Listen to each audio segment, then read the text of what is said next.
কি গো গিন্নি, সেই কখন উঠেছি, জল খাবার দেবে না নাকি? হ্যাঁ, আমার যখন সময় হবে ঠিক তখনই দেবো। হ্যাঁ, উমা তুই এরকম করে কথা বলছো কেন? বুঝেছি, গরম বেড়েছে বলে গিন্নির মাথাতেও আগুন জ্বলছে। হ্যাঁ, দেখো না, একবার আগুনের সামনে এসে দেখো। সত্যি এবারে গরমটা অত্যধিক। ঠিক আছে ঠিক আছে, আমি ওই বাইরের দোকান থেকে চা খেয়ে আসছি। কবে যে একটু বৃষ্টি হবে তাহলে একটু বাঁচবো।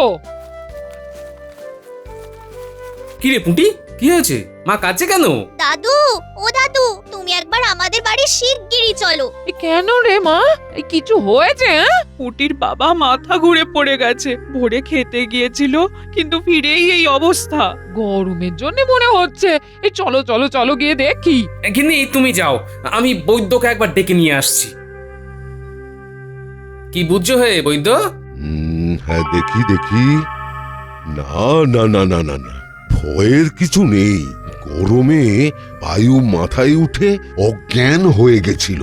তবে যা গরম, একটু এই সময়ে কদিন বিশ্রাম নেওয়া খুব ভালো। সত্যি যা গরম। যুগের হাওয়া, গরম হাওয়া সব একসাথে বইছে। এই নিয়ে সকাল থেকে আমি 6 জনকে দেখলাম যাদের এই গরমের জন্যে শরীর খারাপ হয়েছে। ঠিক আছে বৈদ্য, তাহলে রাজসভায় দেখা হচ্ছে। হ্যাঁ হ্যাঁ, আসছি আসছি।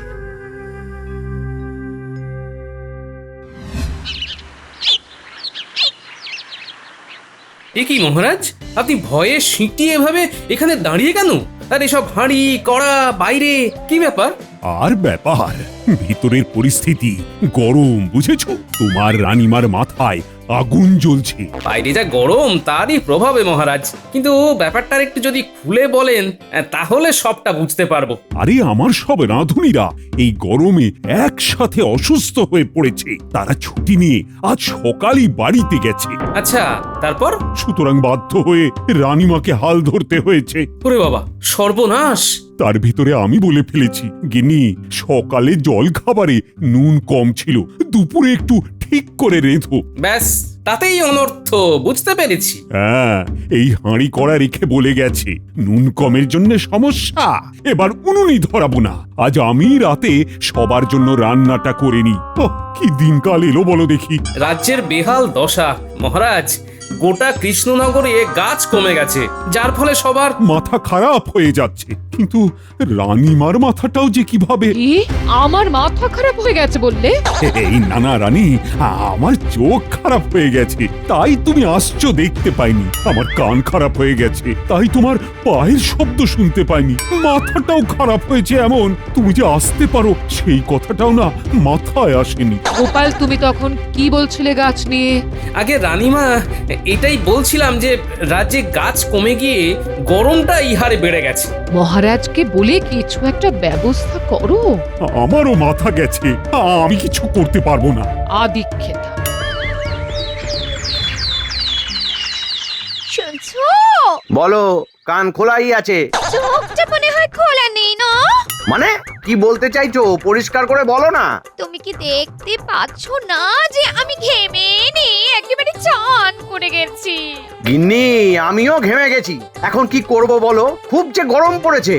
আমি জানি না, তুমি রাজ্যের মন্ত্রী, তুমি যে করেই হোক ঘটা বটাকে কাজে লাগিয়ে গরমটা কমিয়ে দাও না। গিন্নি, আমি কি করে? তাছাড়া বটা ঘটা কি ভগবান নাকি? বটারও এই গরমে শরীরটা খারাপ হয়েছে। এই রে, তাহলে তোমার দায়িত্ব আরো বেড়ে গেল। যে করেই হোক আজ রাজসভাতে গিয়ে একটা বিহিত করে আসবে। যত দোষ আমার ঘাড়ে দেয়। আরে আমি কি করি? আমি যে বড়ই অসহায়। উফ। বাবা, যা গরমের দাপট দেখছি, মনে হচ্ছে কিছুদিন রাজকাজ বন্ধ রাখতে হবে। বাবা, রোদের তেজে যাচ্ছে ঝুঁকে, কেউ নেই গো হাসি মুখে। হ্যাঁ মহারাজ, আমি তো আগে এসেও কোনো ফল পেলাম না। তোমরা সব ননির পুতুল। গরমে গরম পড়বে না তো কি হবে? এই গরমে ঘরে একদম দক্ষযোগ্য হয়ে যাচ্ছে মন্ত্রী মশাই। আপনার ঘর উনি মনে হয় শান্ত। সে খালি আমি জানি, আমার ঘরেও যে দক্ষযজ্ঞ তা কি করে প্রকাশ করি। মহারাজ, এই রাজ্যে আগে এমন বেহাল দশা হতো না। যে হারে গাছ কাটা পড়ছে তাতে এই অবস্থা আরো শোচনীয় হয়ে গেছে। আর তো মনে হয় গাছের ব্যাপারটা নয়, আসলে আবহাওয়াটাই এমন। একটু বৃষ্টির দরকার ছিল। এই বিজ্ঞানী, আরে কই গেলে? মহারাজ, বিজ্ঞানীরও শরীর ভালো নেই, সেও অসুস্থ। মহারাজ মহারাজ এক্ষুনি গোপাল দাদার নাতি গুলটে এসে খবর দিল যে গোপাল দাদার এক জ্ঞাতির দাদা যে এই রাজ্যের উত্তর দিকে থাকে, সে নাকি বেজায় অসুস্থ। খবর এসেছে। বলো কি, আমাকে তো তাহলে যেতে হবে। সে কি গোপাল, তুমি তাহলে রওনা দাও। আসি মহারাজ, সাবধানে থাকবেন। আমি ওদিকটা একটু সামলেই চলে আসবো, কেমন?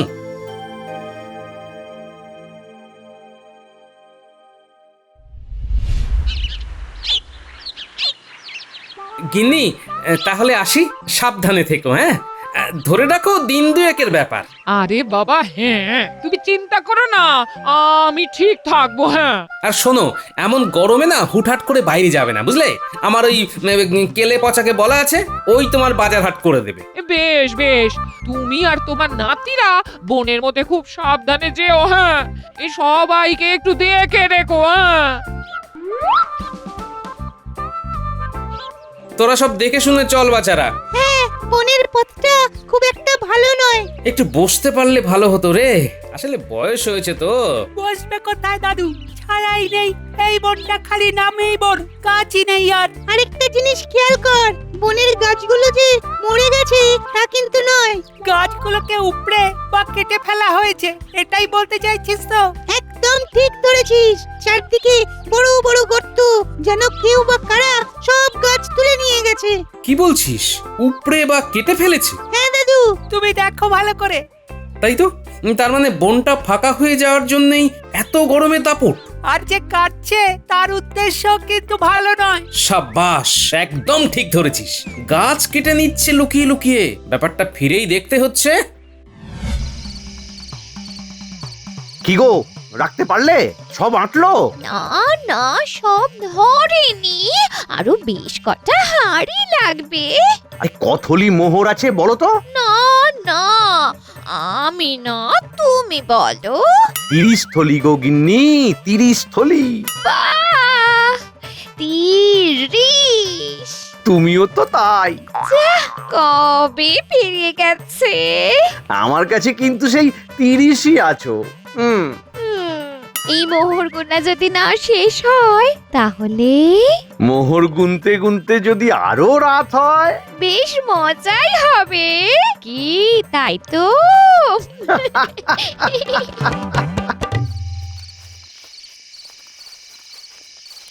গিন্নি, ও গিন্নি, কোথায় গেলে গো?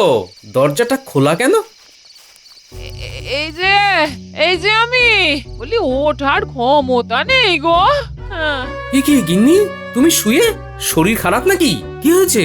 এই গতকাল হাট থেকে ফেরার পর না, বিকেল থেকে খুব খুব শরীর খারাপ। হ্যাঁ, কি, তুমি কাল বেলার দিকে হাটে গিয়েছিলে? কেন গেলে? কেলে পচাকে তো বলে গিয়েছিলাম, ও আসেনি? সে প্রথম দিন এসেছিল, কিন্তু কালকে শুনলাম বন যেখানটায় শুরু হচ্ছে না, সেই প্রান্তরে নাকি ডাকাতরা তাকে মেরে হাত পা বেঁধে ফেলে রেখে গেছিল। কি সর্বনাশ, এসব কি শুরু হলো? এবারে বুঝেছি, হাট থেকে ফেরার পথে তোমার এই গরমে রোদ লেগে শরীর খারাপ হয়ে গেছে। হ্যাঁ, কিন্তু কেলে পচা মার খেলো কেন? বনের মধ্যেই বা গেল কেন? ডাকাতদেরই বা মুখোমুখি হলো কি করে? না, আজকে রাতে ওর বাড়িতে গিয়ে কথা বলতে হবে তো। সত্যি কথা বলতো, তুই মার খেলি কি করে? ডাকাতেরা মেরেছে। কেন মেরেছে? তুই ওদের মুখোমুখি হলি কি করে? আর ওদিকেই বা গিয়েছিলি কেন? আমি বাতের তেল বানাবো বলে একটা গাছ খুঁজতে গিয়েছিলাম, তখনই বনে লুকিয়েছিল ডাকাতেরা, আমায় খুব মারলো গো, ব্যথা করে দিছে গো গায়ে গতরে। ও, তোকে বিনা কারণে মারলো? আরে আরে, তোর বালিশের পাশে ওটা চকচকে কি রে? কিছু না কিছু না। হ্যাঁ হ্যাঁ, না না না, আমি দেখে নিয়েছি, ওটা একটা রূপোর মোহর। বাবা, এমন ডাকাত তো দেখিনি, যারা মারে আবার মোহরও দেয়। হ্যাঁ, না না, সত্যিটা বল কেলে পচা, আসল ব্যাপারটা কি? আমি বনে গিয়েছিলাম একটা গাছ খুঁজতে, তখন মন্ত্রীমশাই ঘটা 2 জন সঙ্গীকে সাথে নিয়ে অনেকগুলো গাছের গুড়ি বেঁধে গাড়িতে তুলছে। আমি তখন জিজ্ঞাসা করলাম, তোমরা কি গাছ কেটেছো? তারপরে বুঝেছি, তোকে বেদম মারলো তাই তো? আর তুই ভয় পেয়ে বলে বেড়ালি ডাকাতরা মেরেছে, কিন্তু ওই রূপোর মোহরটা পেলি কি করে? হ্যাঁ, ওদের কারো ট্যাগ থেকে টুকুস করে খসি পড়েছিল। খেয়াল করেনি তো, আমি কুড়িয়ে নিয়েছি। ঠিক আছে, আমি বৈদ্যকে বলে কাল সকালে ওষুধ পাঠিয়ে দেব। এখন আসছি।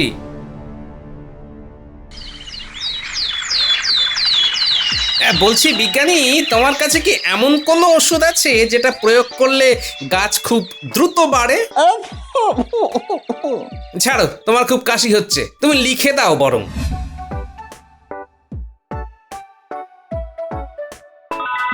হ্যাঁ আছে, আমার দালানের উপরে একটা ঝুড়ি আছে, সেইখানেই দেখবে লেখা আছে গাছ বৃদ্ধির ওষুধ। ওই ওষুধ 1 চামচ করে চারা গাছের গোড়ায় দিয়ে জল দিলে চারা গাছ 1 সপ্তাহে 10 ফুট গাছ হয়ে যাবে।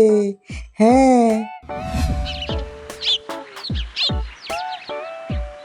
কি গো দাদু, এত সকাল সকাল ডাকলে? তোমার হাতে ওটা কিসের থলে? কোথাও কি যাবে দাদু? শোন, আজকে আমাদের অনেক কাজ।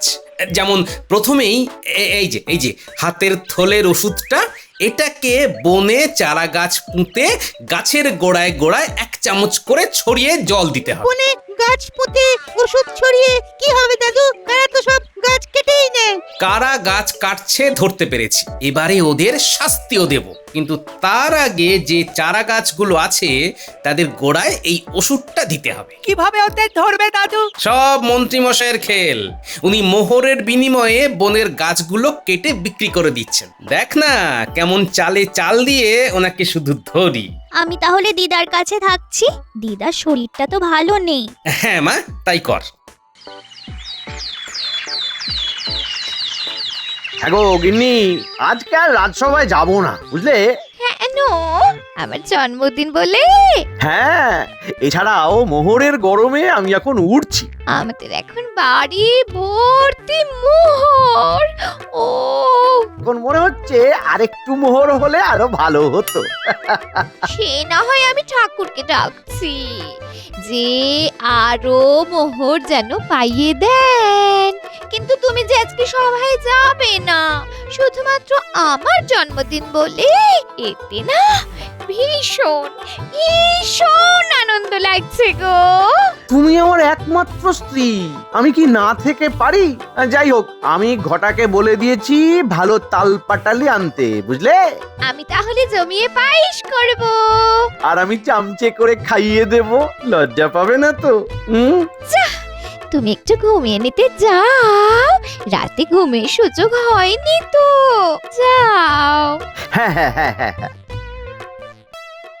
কিরে, তোদের এই রোদে খুব কষ্ট হলো বল? বনে গাছগুলো তো সব ইচ্ছে করেই কেটেছি দাদু, সেই জন্যই ছায়া নেই। তবে যা করেছি সব ভালোর জন্যই তো করেছি। এছাড়া কষ্ট করলে কেষ্ট মেলে। এই গাছগুলো দ্রুত বেড়ে উঠবে আর আমাদের কৃষ্ণনগরকে ছায়া দেবে। শোন, এবার তোদের দ্বিতীয় কাজ, ছটপট করে মন্ত্রীর বাড়িতে গিয়ে একটা চিরকুট ফেলে দিবি জানলা দিয়ে গলিয়ে। তাতে কি লেখা থাকবে দাদু? সেটা আমি এখন মুখে বলছি না, তোরা সরাসরি পড়ে নিস।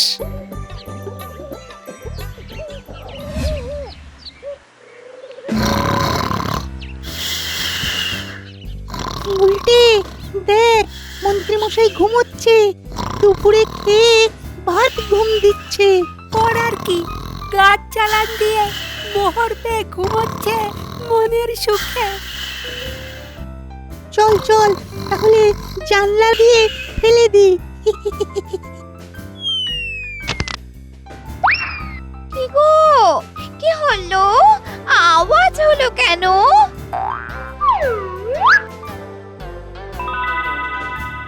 কাগজটা তার মানে জানলা দিয়ে কেউ ফেলে গেছে। এই খোলো খোলো শিগগির খোলো খোলো। হ্যাঁ, খুলছি খুলছি খুলছি। প্রিয় মন্ত্রী মহাশয়, আপনি যেভাবে আপনার কৃষ্ণনগরের বনের আর্থিক বিচারে খুবই গুরুত্বপূর্ণ গাছগুলো পারদর্শিতার সাথে কেটে দিয়েছেন, তাতে আমি একটা হিসেব করে দেখলাম আপনাকে আমি রূপোর মোহর দিয়েছি। তা আমার উচিত হয়নি। এই গাছ বিক্রি করে আমার অনেক লাভ হয়েছে, সেই জন্যে আমি আপনাকে ওই রূপোর মোহরের বদলে সোনার মোহর দিতে চাই। অতি সত্বর কৃষ্ণনগরের দক্ষিণের মাঠটা আছে, সেই মাঠের ধারে বট গাছের নিচে আমার দেওয়া আগের সব রূপোর মোহরের থলিগুলো আজ রাতেই রেখে যান। আর এর ঠিক দুদিন বাদেই আগামী পরশু যা রূপোর মোহর পেয়েছিলেন সেই পরিমাণে সোনার মোহর নিয়ে যান। গিন্নি, কি করব? কি আবার করবে? ভগবান যখন মুখ তুলে চেয়েছেন, উপর থেকে সোনা অনেক দামি। ও কত গয়না করাবো, কত গয়না করাবো। 30 থলি সোনার মোহর, ভাবতে পারছো? এই যাও যাও যাও যাও, আজ রাতে দক্ষিণের মাঠে ওগুলো রেখে এসো। এত ভালো ব্যবসা তার আগে কখনো দেখিনি। যাও না। বেশ বেশ, তুমি যখন বলছো রেখেই আসবো।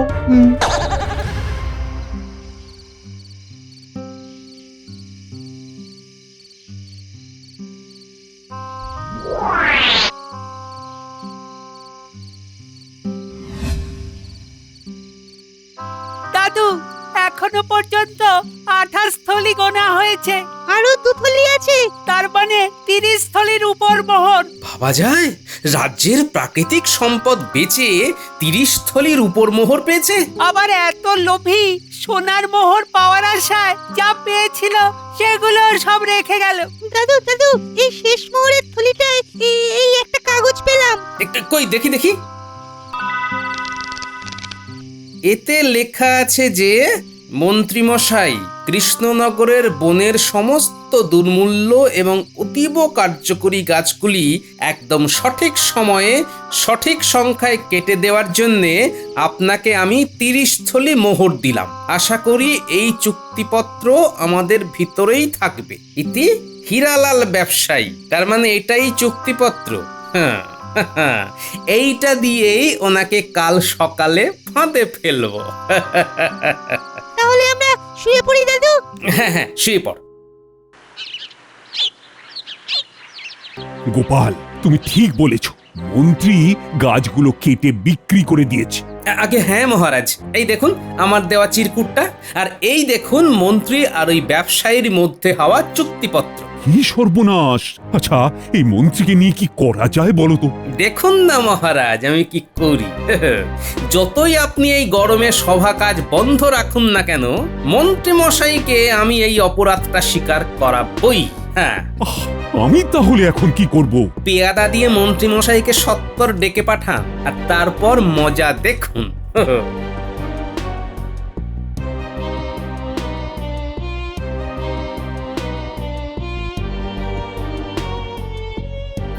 আসুন মন্ত্রী মশাই, আসুন। উফ উফ, কি গরম! উফ, কিসের গরম? মোহরের নাই আবহাওয়ার? মানে কি বলছেন এসব? আর মহারাজ, আর কদিন ছুটি তো নিজেই দিলেন, তাহলে আজকে তলব করলেন কি ব্যাপার? হ্যাঁ, যে সে ব্যাপার নয়, জব্বর ব্যাপার হে। আর বেশি ধানাই পানাই না করে সোজা কথায় আসি।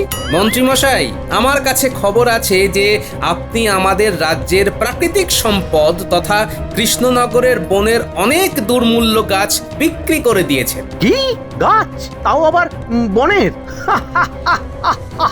আমি ভয়ে বনের ভিতরেই যাই না বাবা। কোথায় সাপ ব্যাং শিয়াল আছে, আমায় কামড়ে দেবে। হ্যাঁ, ভালোই ভালোই স্বীকার করো মন্ত্রী। এখনো সময় আছে। আমাকে ফাঁসানো হচ্ছে মহারাজ, এই গোপাল আমায় ফাঁসাচ্ছে। তাহলে এই চুক্তিপত্রটা কার মন্ত্রী মশাই?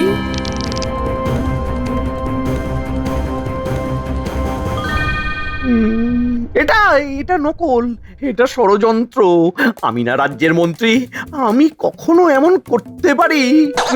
বেশ, তাহলে গতকাল রাত্রে দক্ষিণের মাঠের কাছে বট গাছের নিচে যে 22 থলি রূপোর মোহর পেয়েছি, ওটা তাহলে মহারাজ আমরা বিলিয়ে দিই, কি বলেন? এই না না না, 22 না, 30 থলি মোহর ছিল। সে কি মন্ত্রী, তুমি কিভাবে জানলে? তোমারই মোহর নাকি ওগুলো? আজ্ঞে না মহারাজ, মানে মানে হ্যাঁ মহারাজ। মন্ত্রীমশাই, দক্ষিণের মাঠের কাছে বটগাছের নিচে রূপোর মোহর রেখে সোনার মোহর ফেরত নেওয়ার ফাঁদ আমি পেতেছিলাম। হ্যাঁ নয়, হ্যাঁ। চলো মন্ত্রী, আজকে তোমাকে চরম কঠিন শাস্তি দেব। রাজ্যের প্রাকৃতিক সম্পদ এভাবে বিক্রি করা চরম অপরাধ। আমায় আমায় ছেড়ে দিন মহারাজ, আমি আর করব না। আমার বাড়িতে এখনো তালপাটালির পায়েসটা কিছুটা পড়ে আছে। আমায় ছেড়ে দিন, আমি বাড়ি গিয়ে পায়েস খাবো মহারাজ। চলো, তাল পাটালি করাচ্ছি তোমায়।